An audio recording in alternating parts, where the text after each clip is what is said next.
So this is part 2, just to give you some more examples of the compound inequalities, and it just matches up with your homework that you have in this 2.3 section. So if you really got this stuff, there's no need for you to sit here and listen to this. I'm just going to work through some problems. If you're ready to go on to the next section, some newer material, just do it. So here's when I solve this compound inequality. I'm focusing on the middle, saying, I want that x alone.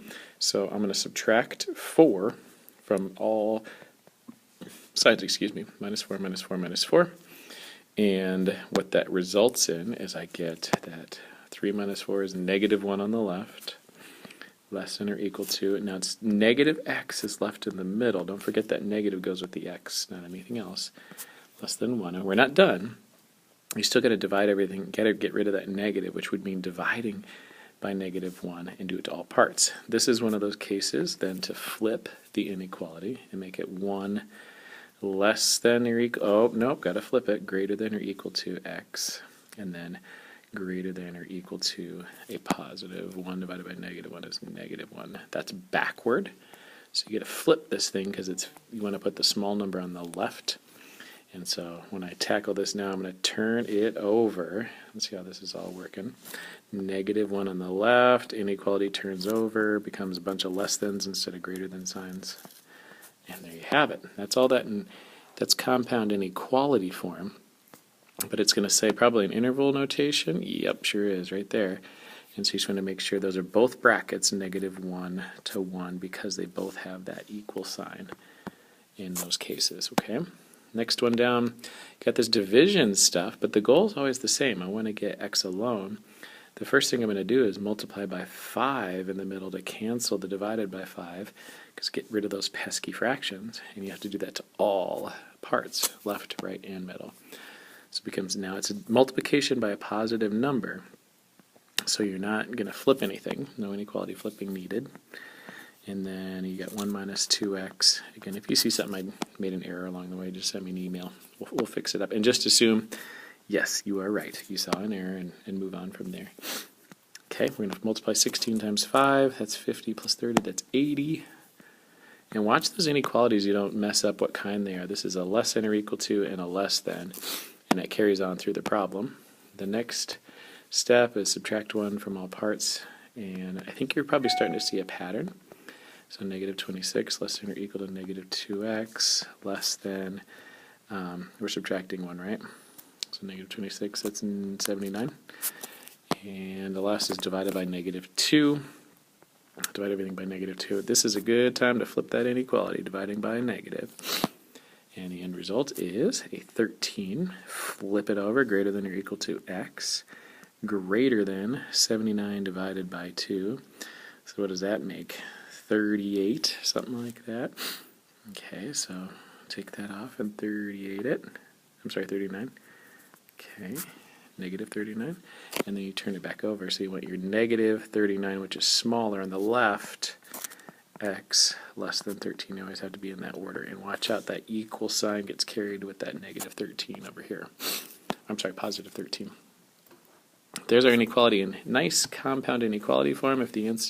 If my math lab wanted that, you just leave the inequalities, but I think it wants interval notation. Should we look at it?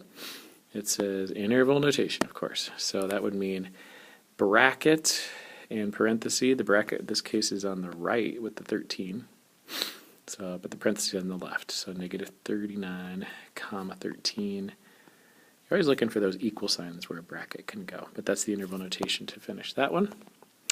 And finally, this is a doozy, number 13. So I'm going to get going with this one and then maybe switch to another side. It looks really hard. You have to actually look inside here where the inequalities are. It says solve the inequality symbolically. That just means algebraically. I don't think I see 2. I only see the 1, right? And the z and the greater than or equal to sign look the same in this particular copy, but it's a one-sided one. There's only, or I'm sorry, two-sided. We're just going to go about solving for z as our variable this time. And we'll just be careful with our fractions, keep a calculator handy if you need it. But our biggest thing is, when you're solving, you want to combine like terms where they are. And I have a couple of those. I'm going to go underline them. These guys can go together. And then eventually we'll do some distribution of the 5/6 to all its parts inside that binomial. Distribute the 3/4, etc. And then we'll work on getting the rest of the like terms together. So if I'm going to, okay, so some careful work with fractions and a lot of things to remind you of here. So if you want to kind of take careful note of this, pause and rewind if necessary. But take a look at this. The first thing I want to do on that left-hand side is there's things with z, remember like terms I underlined? Well, if you're going to combine those two z terms, a negative 7/4 z and the half z, you want to make them like terms or like denominators. So half you want to make 2/4. So that 2/4 z minus 7/4 z is going to end up being negative 5/4 z. We'll deal with that later, just giving you a heads up. And then we distribute the 5/6 to, in that parenthesis, I've shown it up top. So 5/6 times 6, and then 5/6 times negative z, or the minus 5/6z. That's just from distribution. Okay, and that's my left-hand side, kind of distributing and combining for now. On the right-hand side, I'm going to distribute that 3/4, and 3/4 z minus that 3/4 times 5, and then plus the z that's at the end. That's just doing a couple things, distributing and combining a couple of fractions on the left, or at least getting them ready to combine. On the next page, let's go a little beyond that. I'm going to flip this over. Okay, there we are. This is the stuff I just finished with. I just copied it to the next page so I could kind of work with it a little bit better, plus use this bright yellow that I like. These guys and this one, they're all like terms, and so the way this works is I want to subtract them a little bit at a time. So this becomes negative 5/4 z, and then I want to talk to you about, and then I'll put minus 5/6 z. That's my like term stuff. And then next to it, let's talk about what do you do with that 5/6 times 6. Do you remember that 6/1?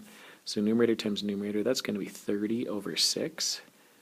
Or you can think of that as 30/6 is also the same as 5. That really ends up, you can think of those 6's canceling if you want, and you just get 5.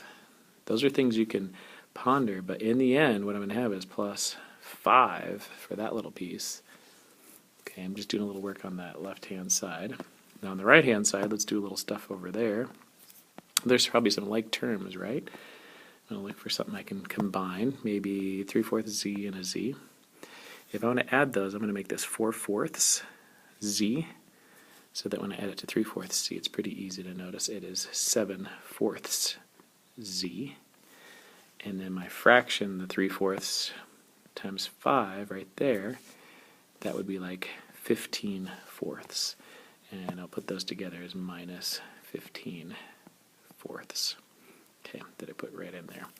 There's a lot of little things going on in here, and it's a lot to keep track of. But if you do it really patiently and take your time, good to review our fractions every now and then. And it's something that, hey, if you can invest some time in learning, relearning some things about fractions, that'd be helpful. I still need to combine these guys. So if I do 5/4 minus 5/6, I'm thinking a good common denominator is probably going to be just, you can always multiply them together to make some, but we know 12 is a possibility.